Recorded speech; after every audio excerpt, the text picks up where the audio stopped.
Tinangay ng isang babae ang isang taong gulang na anak ng kanyang kapitbahay sa Pasay City. Naharang ang suspect sa Santa Elena, Camarines Norte sakay ng bus na biyaheng Samar pero hindi na nito kasama ang bata. May report si Ivan Mayrina. Sampal at sabunot ang inabot ng babaeng ito mula sa nanay ng batang kanyang umunong kinidnap sa Pasay City. Kinilalang suspect na si Angeline Vallejo, 18 taong gulang at kapitbahay ng mga biktima. Ayon sa ina ng bata, nagpaalam daw si Angeline na ipapasyal lang ang 1 taong gulang niyang anak. Pinayagan niya ito dahil kakilala naman daw niya si Angeline, pero kinatanghalian. Kumatok yung ka-live-in partner niya, nasabi niya sa akin, "At Yuri, may iniwan ba si Anjing mga gamit dyan sa bahay mo?" Sabi ko, wala. Sa atin, wala na lahat ng gamit niya. Tapos halos ang mata ng asawa niya, mangiyak-ngiyak.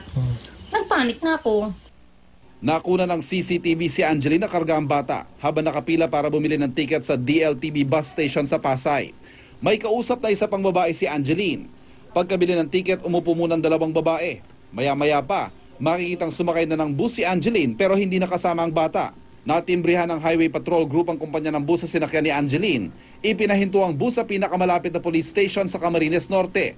Doon na naaresto si Angeline, hindi na nga lang kasama ang bata.